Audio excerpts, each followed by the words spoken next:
ظاہر ہے کہ وہ ہدایت کے راستے کو اختیار نہیں کریں گے، بھٹکتے رہیں گے، اور آخر کار انا اعتدنا للکافرین سلاسل واغلالا وسعیرا، آخر کار ان کا مقام یہ ہوگا کہ انا اعتدنا، وہاں ہم جا کے ان کو جھونک دیں گے جو ہم نے پہلے سے تیار کر رکھا ہے۔ ان کافروں کے لیے سلاسلہ، زنجیروں میں جکڑ دیے جائیں گے، واغلالا، گلوں میں توق ہوں گے،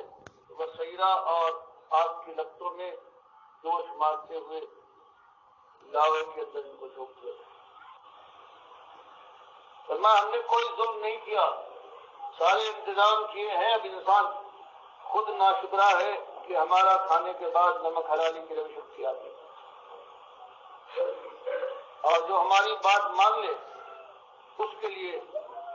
وہ جنتیں ہیں کہ جہاں جانے کے بعد دل کی ہر خواہش پوری ہو جائے۔ اب یہ بات جب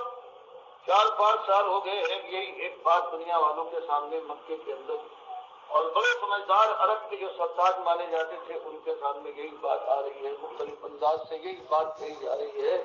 کہ اصلی معاملہ یہ ہے کہ اپنے عقیدے کو درست کرو، اپنے مالک کو پہچانو، اور اس کے ساتھ یہ شرک والا ظلم ہے، ورنہ وہ دن آگے رہے گا کہ مرے پیچھے پھر اٹھائے جاؤ گے، اور اٹھائے جانے کے بعد حساب و کتاب ہوگا، اور پھر تمہارے لیے جہنم کی آگ کے علاوہ کوئی چلا نہیں۔ تم آج اپنی چلا رہے ہو، جو تمہارے دل میں آتا ہے طاقت کے زور پر، دولت کے نشے میں جو چاہے کر لیتے ہو، تم کو یہ نہ کرنا چاہیے۔ تم آزاد و خود مختار نہیں ہو، بلکہ تم امتحان کے لیے اس دنیا میں مالک کی طرف سے بھیجے گئے ہو۔ تمہاری ذمہ داری یہ ہے کہ اس کی فرما برداری کرو اور اس کے سامنے سر جھکا کرو۔ اور یہ بات جب کہی جاتی تھی تو آگ لگ جاتی تھی بادشاہوں کے اندر، کہ جن کی بات، جن کے دل کی ہرائی پوری ہونا چاہیے، ایک کشمکش برپا تھی، پورے مکے کے اندر ایک آگ لگی ہوئی تھی، اور چونکہ ان کے پاس زور تھا، اختیار تھے، جماعت تھی ان کی، ان کافروں اور مشرکوں کی، تو ہر انداز سے چاہتے تھے کہ یہ بات ہے یہ آگے بڑھنے نہ پائے، لوگوں کے کان میں نہ پائے۔ تو طرح طرح کے اعتراضات ہیں، بہتان لگائے جاتے تھے، اور اس میں ایک بات یہ بھی تھی کہ یہ جو اللہ کا نام لے کر یہ ہمارے سامنے پیش کرتے ہیں، یہ ان کی اپنی بات ہے، اللہ ایسی بات کبھی نہیں کر سکتا۔ اللہ تو ہمارے اوپر جو آسمان والا ہے اور ہمارے باپ داداؤں کو بڑا مہربان تھا،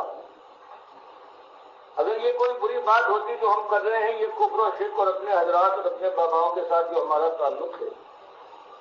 اگر یہ بری بات ہوتی تو اللہ ہم کو کبھی نہ کرنے دیتا۔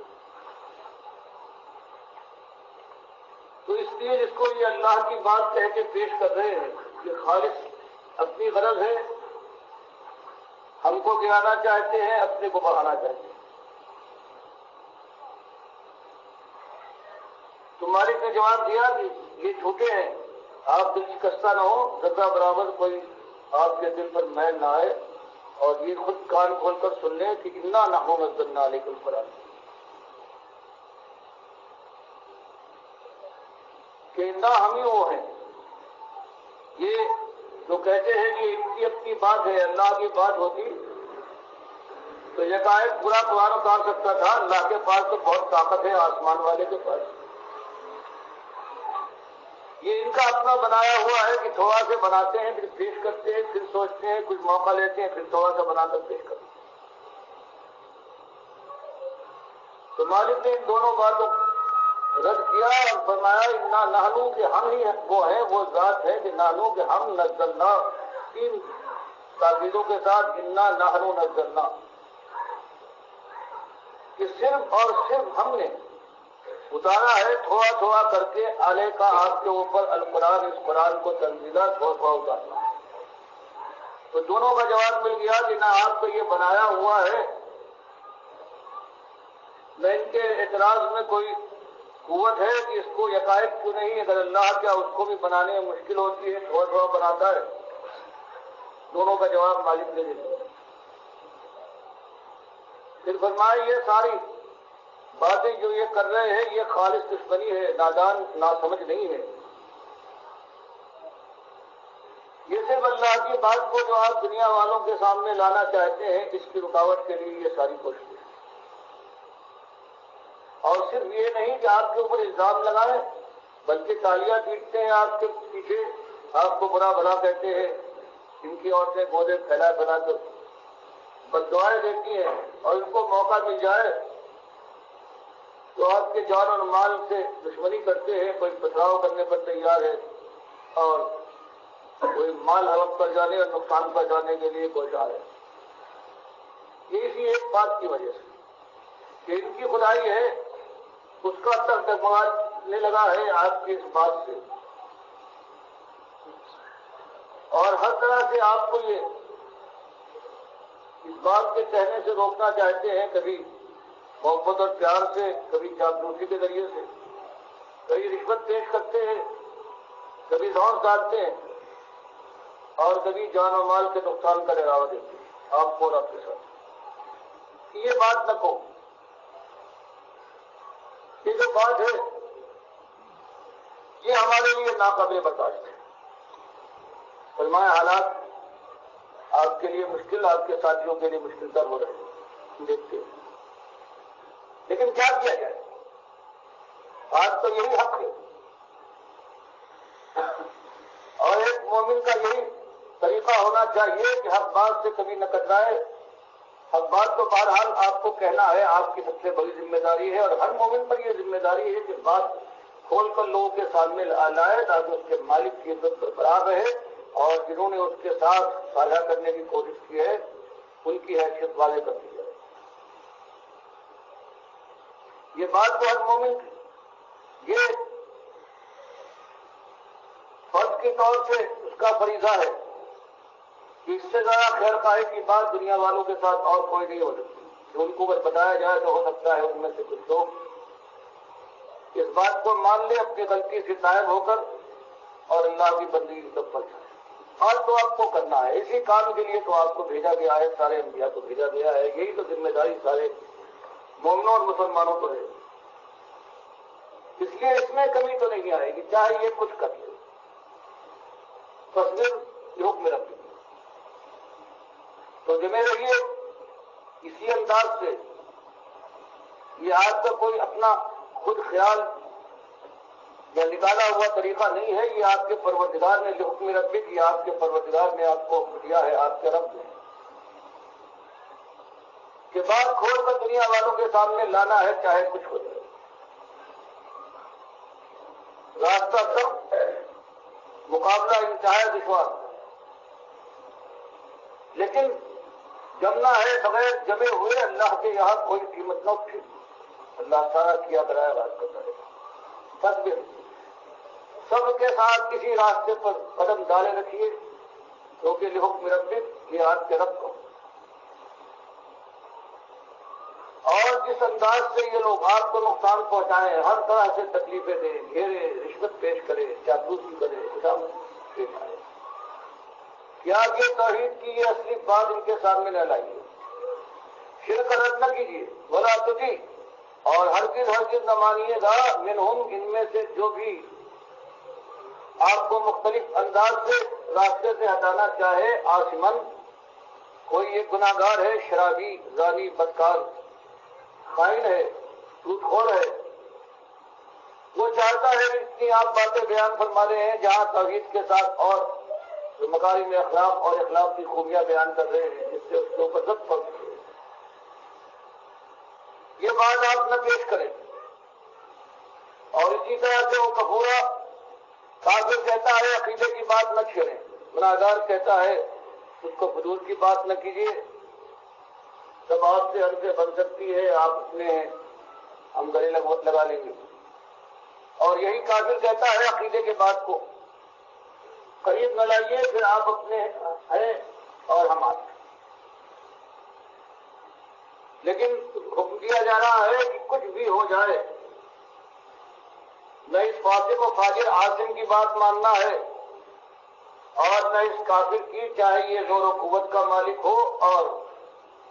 ڈراوا و دھمکاوا دے رہا ہو کہ ہم سمجھ لیں گے، ہم اس بات کو برداشت نہیں کر سکتے، لیکن برداشت کرے یا نہ کرے، بات تو یہی کرے۔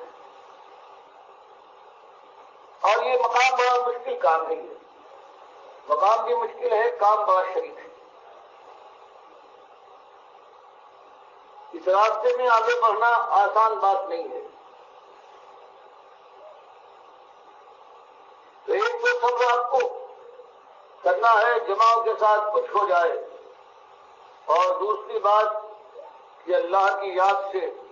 وابستہ رہیے، چمکے رہیے، وذکر، اور یاد رکھیے اسم ربک، اپنے رب کے نام کو، اپنے مالک کو ہر وقت اپنی نگاہوں کے سامنے رکھیے، اس کو یاد کیجیے، رب کا جس آپ کا رب ہے کوئی غیر نہیں، بکرتوں کو اصیلا، سب کو بھی اور شام۔ فرمایا ہر وقت بس یہ ہونا چاہیے کہ آپ کا واسطہ اپنے مالک سے ہونا چاہیے، اس سے دعائیں ہیں، اس کے کلام کی تلاوت ہے، اس کے سامنے کھڑے ہو کر سجدے اور رکوع منا جاتے ہیں۔ یہ انداز اگر اختیار کریں گے آپ، صبر کے ساتھ جمے رہیے، اور یہ طاقت آپ کو صبر کی اور جماؤ کی جو ملے گی وہ تو دل کی توانائی اور قوت اور عقیدے کی مضبوطی کے ساتھ، اور دوسری بات جو اس کو مدد دے گی وہ یہ ہے کہ اپنے مالک کو ہر وقت یاد رکھیے، نمازوں کی پابندی، اور جو پروردگار نے فرما دیا ہے اس انداز سے اپنے مالک کو یاد رکھنے کی کوشش کیجیے، تب صحیح راستے پر چل سکتے ہیں۔ اور یہ گویا ہر ایک کے لیے یہ ہدایت کا یہ راستہ ہے کہ اللہ کے دین کی دعوت ہمیشہ ایسی رہی ہے، جب یہ پیش کی گئی ہے تو دنیا نے اس کا مقابلہ کیا ہے اس سے غضب کے ساتھ، اور چونکہ دنیا کے پاس عام طور سے طاقت اور قوت کے انبار ہوتے ہیں، اس لیے انہوں نے ان داعیوں کو، اس آواز کو اٹھانے والوں کو ہر طرح سے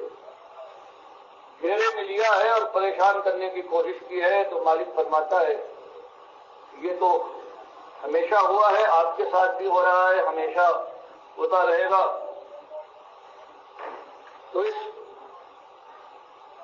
شدت کے عالم کے اندر صرف دو چیزیں ہیں جو انسان کا ساتھ دیں گی، ایک عقیدے کی پختگی، دل کا جماؤ کہ یہی بات حق ہے، اور مالک کا یہ فرمان ہے کچھ ہو جائے میں اسی پر قائم رہوں گا، چاہے میرے جسم جان کے ٹکڑے پر ڈالے جائے یا میرے سر کو میری گردن سے الگ کر دیا جائے، بہرحال سر نہ جھکاؤں گا کسی غیر کے سامنے۔ اور اس کے بعد دوسری چیز یہ ہے کہ اللہ کو اپنے مالک کو ہر وقت یاد رکھے، اور اس کے ساتھ سجدے اور رکوع کے ذریعے سے اپنی بندگی کا اظہار کرے۔ میں صبح شام سے مراد لگاتار ہمیشہ ہر وقت، نماز کا وقت ہو نماز میں، ورنہ یوں دل کے اندر، اسی لیے ساری دعائیں بتائی گئی ہے کہ صبح اٹھنے کے وقت یہ دعا پڑھو، حاجت کے لیے جاؤ تو یہ، باہر نکلو تو یہ، ہاتھ دھونے لگو وضو کرنے کے لیے تو یہ دعا، وضو کر سکو تو یہ، کھانے سے پہلے، کھانے کے بعد، کرنے سے ہر چیز اللہ کو ہر وقت یاد رکھو۔ ایک تو نماز بڑی یاد کی چیز ہے، دوسرے ہر وقت کی دعائیں۔ اس طرح سے بتایا گیا ہے کہ یہ مشکل کام آسان تمہاری اپنی قوت سے نہیں ہوگا، بڑے چیزال، بڑے دیالے، بڑے تمامت ہوگے، لیکن اگر تم نے یہ کام نہ کیا، یہ چیزیں اختیار نہ کی، تو اس راہ میں چند قدم بھی جانے کے بعد تم آگے بڑھنے کی ہمت نہ پاؤ گے، اندر کا مسئلہ نہ ہو۔ یہ تو صبح شام کی بات ہوئی۔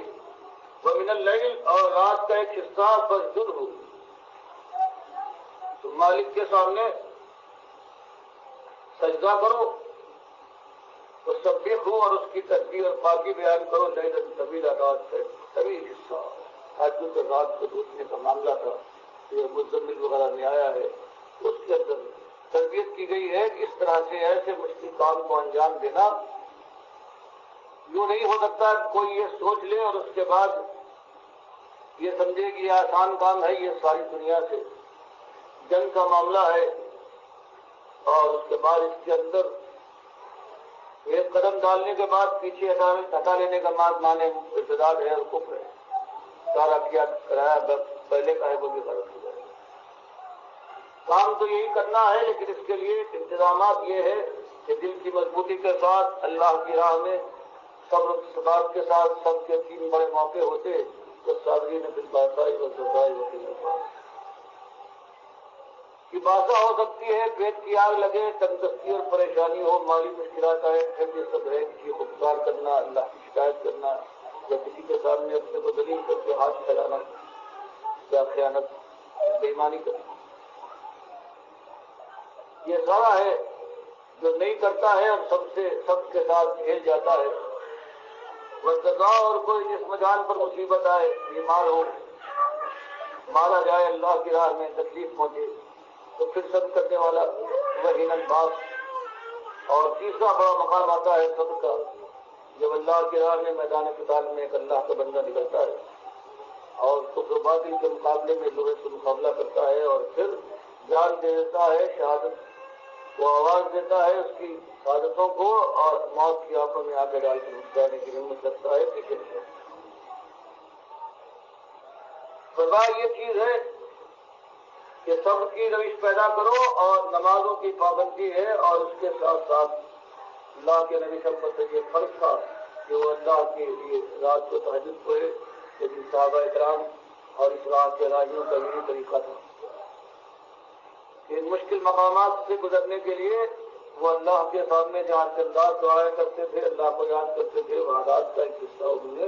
تہجد کی نماز کے لیے بھی مقرر فرما دیا۔ فرمائی اس انداز سے بات نہ چھوڑیے گا، بات یہی کہنا ہے اور اس کے انتظامات کے ساتھ۔ باقی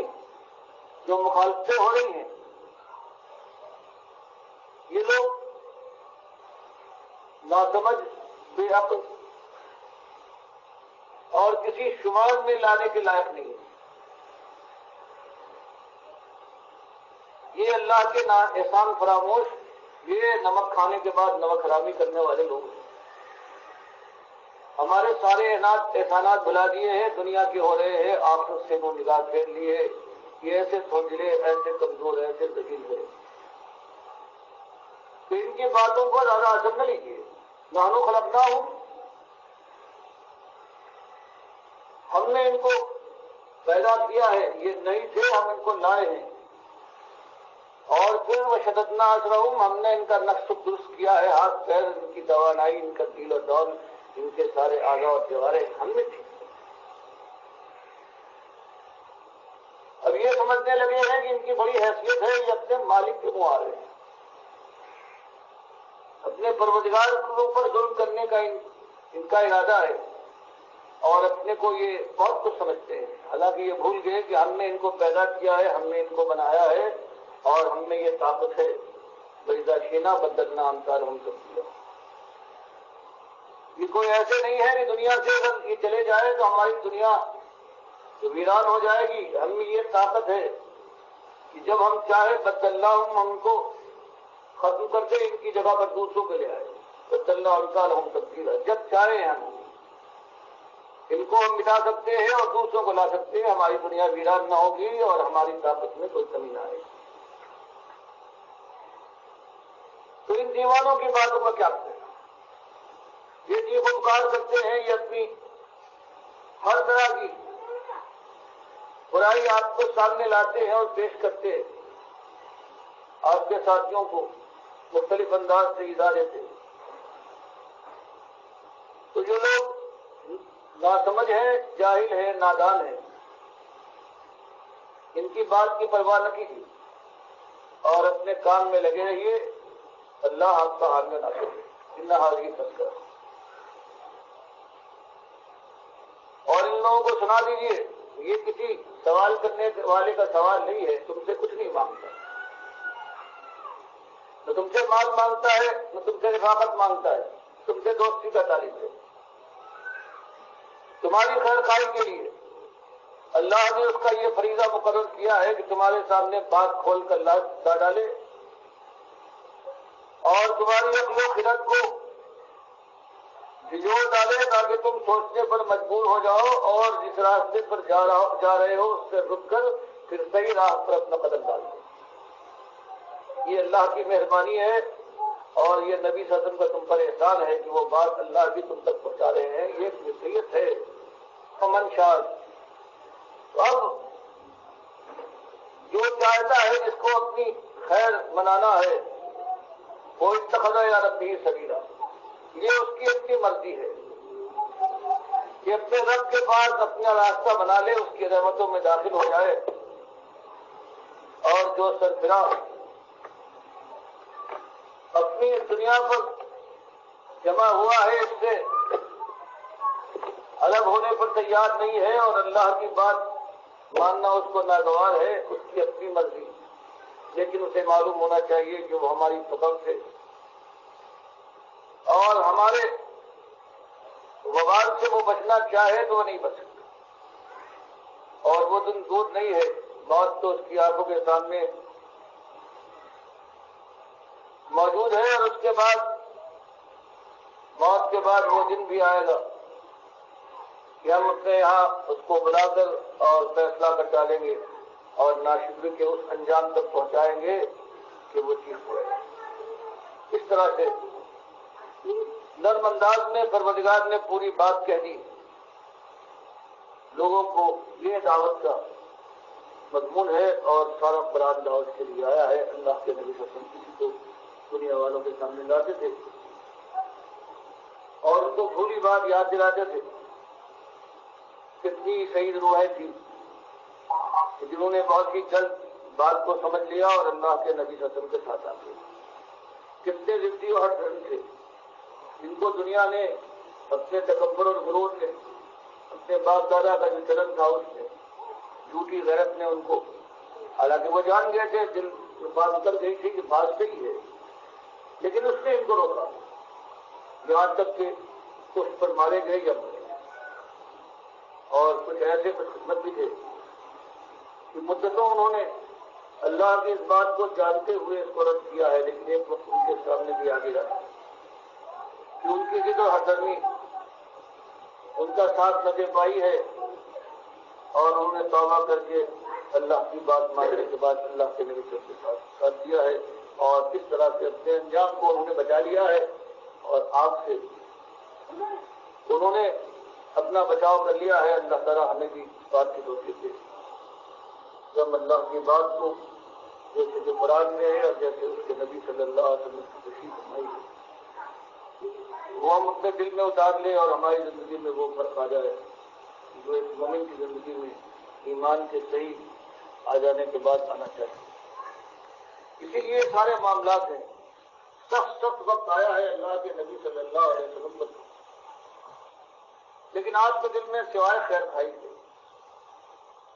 کوئی جذبہ نہیں ہے، جیسے کہ حضرت عائشہ اس مشہور روایت میں ارشاد فرماتی ہیں کہ ایک دن میں نے نبی صلی اللہ علیہ وسلم سے پوچھا، احد کی جنگ کے بعد کا واقعہ ہے کہ احد کی جنگ میں آپ بھی زخمی ہوئے، آپ کے 70 ساتھی شہید کیے گئے، جیتی ہوئی بازی ہار گئی، کتنے مسائل پیدا ہوئے، یتیموں کا معاملہ، بیواؤں کا معاملہ، 70 گھر اپنے سرپرستوں سے محروم ہو گئے، کیا کچھ نہیں بیتا ہے آپ کے اوپر؟ کیا اس سے سختی کبھی دن؟ یہی دن میرے خیال میں عائشہ کہتی ہے اللہ خالد کہ انہوں نے کہا نبی صلی اللہ علیہ وسلم سے، نبی صلی اللہ علیہ وسلم هل اتى عليك يوم كانت اشد من يوم احد؟ فرمایا احد کی جنگ میں آپ پر بڑا سخت وقت آیا ہے، کیا ایسا کوئی اور دن بھی آپ پر گزرا ہے؟ قال آپ نے فرمایا لقد لقيت من قومك وكان اشد ما لقيته منهم يوم العقبہ۔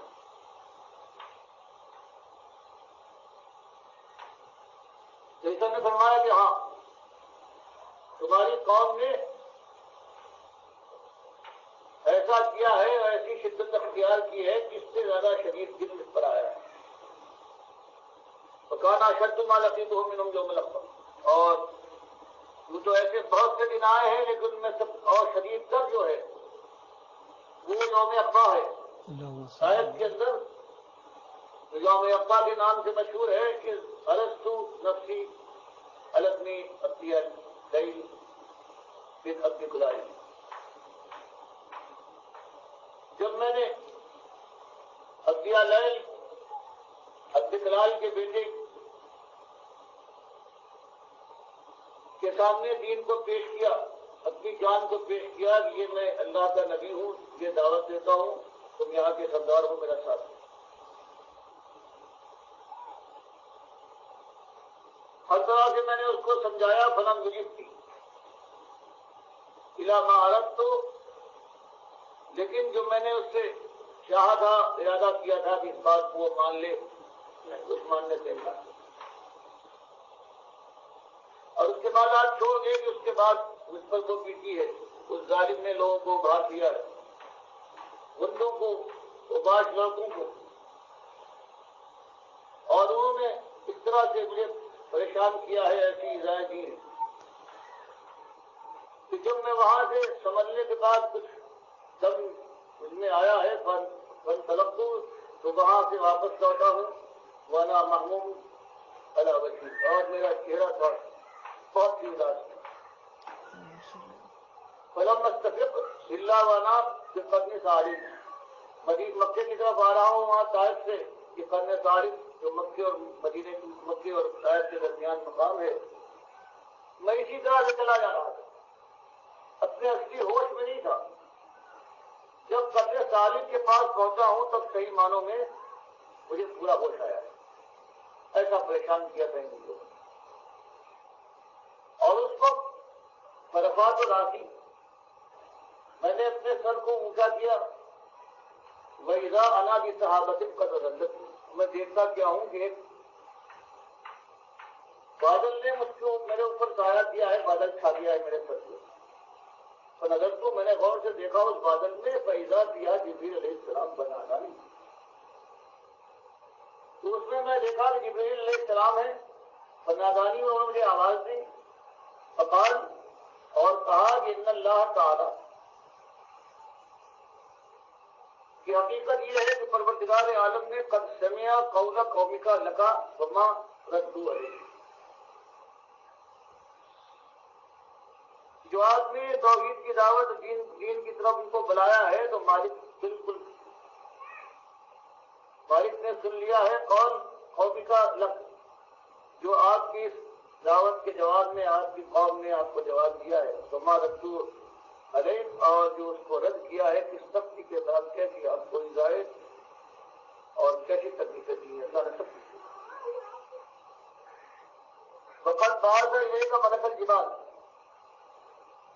اور میرے ساتھ یہ بچتا دوسرا جو آپ دیکھ رہے ہیں، یہ ان پہاڑوں پر اس کی ڈیوٹی ہے جو طائف اور مکے کے پہاڑ ہیں، اللہ نے اس کو میرے ساتھ بھیجا ہے، کتاب رہو بماشی نفیم، تاکہ آپ جو چاہیں ان مکے اور طائف کے لوگوں کے متعلق وہ اس کو حکم دے دے، وہ کر گزرے گا۔ فرمایا اس کے بعد فنادانی ملک الجبال فسلم علیہ ثم قال، پھر وہ جو فرشتہ آیا تھا ان پہاڑوں کے اوپر جس کی ڈیوٹی ہے، اس نے مجھے آواز دی اور مجھ پر سلام کہا، اور پھر عرض کیا یا محمد، یہ محمد ابن اللہ قد سمع قول قومک لک، یا اللہ تعالیٰ نے آپ کی قوم میں جو آپ کے ساتھ سلوک کیا ہے، جو آپ کی دعوت کا جواب دیا ہے، مالک نے سب سن لیا۔ وانا ملک الجبال، اور میں ان پہاڑوں کا فرشتہ ہوں، میری ڈیوٹی یہاں پر ہے۔ وقت بعثنی ربی الیک، اور میرے مالک نے آپ کی طرف مجھے بھیجا ہے، اتامرنی بما امرک،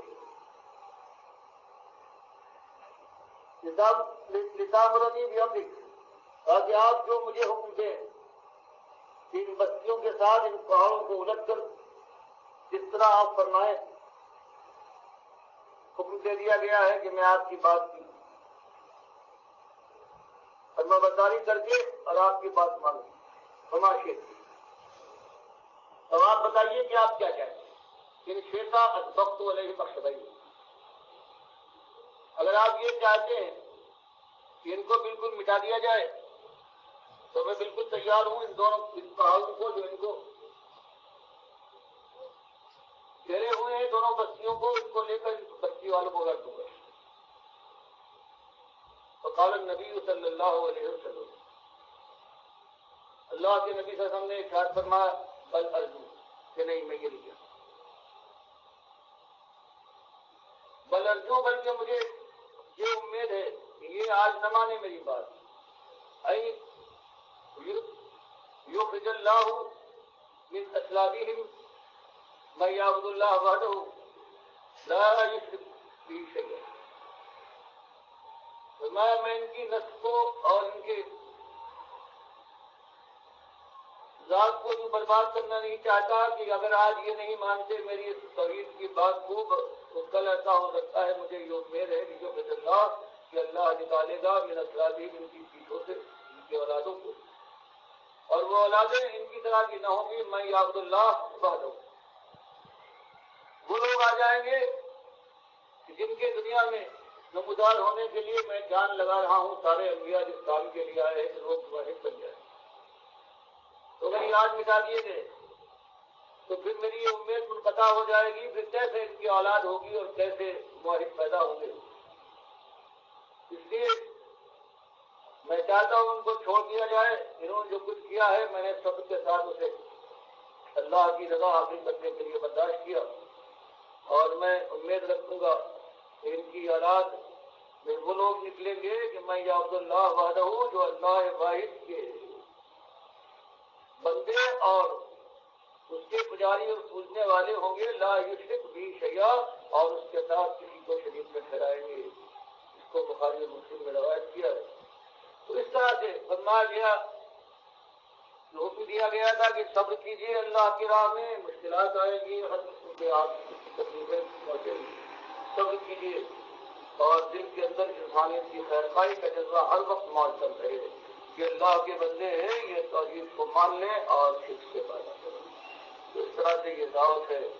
اور اللہ سے ہماری دعا ہے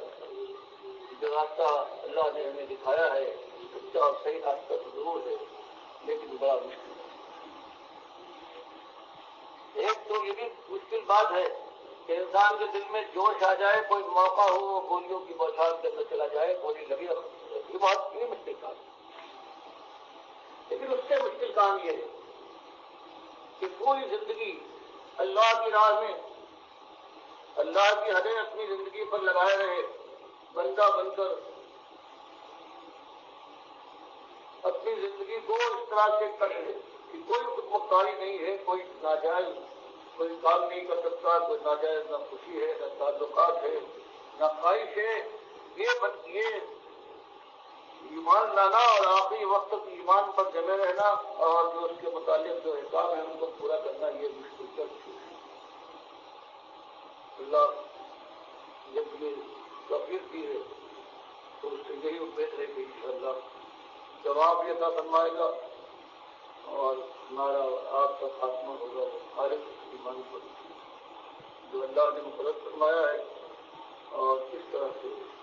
پھر امتحان کی مدت ختم ہو جائے گی اور پھر یہ موقع نہ رہے گا کہ اب بھی کبھی کوئی ناکام ہو سکتا ہو۔ اللہ وزلہ اور پروردگار ساری کائنات پر اجتماع ہے، ان کو توفیق دے کہ وہ خالص مالک کے توحیدی بندے ہو جائیں اور پھر برخوف اور خداعت اور برائیوں سے اپنی جان کو بچائیں۔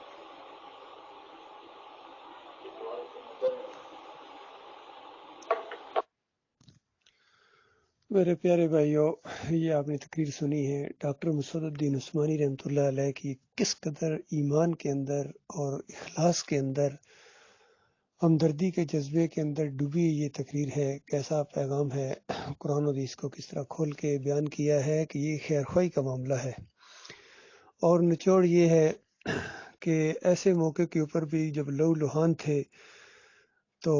کہہ رہے ہیں کہ مجھے امید ہے اللہ تعالیٰ ان کی نسلوں سے ایسے لوگ پیدا کرے گا جو ایک اللہ کی عبادت کریں گے اور اس کے ساتھ کسی کو شریک نہیں ٹھہرائیں گے۔ یہ اصل مسئلہ ہے، یہ روح ہے اس پوری دعوت کی اور پوری اس کائنات کی، کہ اللہ اکیلا ہے اور اس کے ساتھ کوئی شریک نہیں ہے۔ تو اللہ کے بندو اس انداز سے یہ دعوت اٹھی تھی اس دور کے اندر، توحید کی دعوت، رد شرک کی دعوت، اور پھر شرک پھیلانے والے طاغوتوں کی نشاندہی، اور دعوت اللہ کا ایک انداز شروع ہو گیا تھا جو کسی اور جماعت کے اندر، کسی گروہ کے اندر نہیں تھا۔ بازاروں میں کھڑے ہو کر آنکھیں پکارے لوگوں کو توحید کی دعوت دینا اور رد شرک کرنا، کس جذبے کے ساتھ یہ معاملات چل رہے تھے کہ پھر ایسا شیطان کا وار ہوا، اور 2017 کے اندر آ کے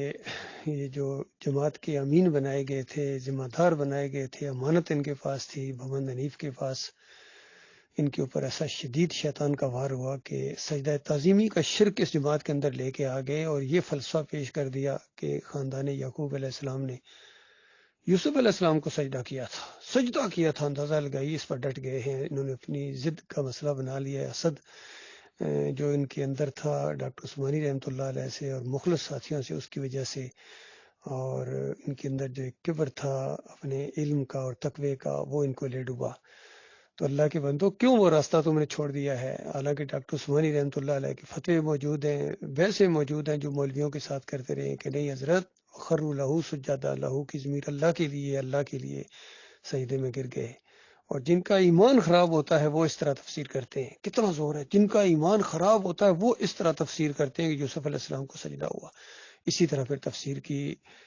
محمد حنیف صاحب نے، کیونکہ ان کا ایمان خراب تھا۔ اللہ کے بندوں، کیا ان کی وجہ سے ہمیشہ کی آخرت برباد کر دو گے؟ اور کتنی ایک امید پیدا ہو گئی تھی کہ یہ ہم مل کے اللہ کے راستے میں جہاد کریں گے، اللہ کے دین کا غلبہ ہوگا یا ہماری جان جائے گی اس راستے کے اندر۔ تو کیوں یہ معاملہ تم لوگوں نے راستے میں چھوڑ دیا ہے؟ باقی جو کچھ لوگ علیحدہ ہو کے راستے کو ٹیڑھا جو کر رہے ہیں، ان سے بھی گزارش ہے کہ للہ توبہ کرو، معافی مانگو، رک جاؤ، پلٹ آؤ، اور پھر اس جگہ اکٹھے ہو جاؤ جہاں سے بات بگڑی تھی، تب تمہاری جان جہنم کی آگ سے بچے گی۔ اور اگر نہیں مانو گے، اپنی اپنی انا اور ناک کا مسئلہ بنائے رکھو گے، تو تمہیں وہ آگ لگنے والی ہے، کیونکہ وہ مجرم ہو تم جو اس توحید کی دعوت کو تم نے شرک کے اندر بدلی کر دیا اور اس راستے کو ٹیڑھا کر دیا۔ اللہ تعالیٰ سے دعا ہے مالک ہمیں استقامت دے، کیونکہ ڈاکٹر صاحب یہی کہہ رہے ہیں کہ اگر کوئی استقامت دکھایا کسی نے، جم گیا اس راستے کے اوپر، تو اس کے لیے خوشخبریاں ہیں۔ اللہ کا لاکھ لاکھ شکر ہے، ڈاکٹر عثمانی رحمۃ اللہ علیہ اس راستے میں جم گئے تھے اور بال برابر وہ پیچھے نہیں ہٹے۔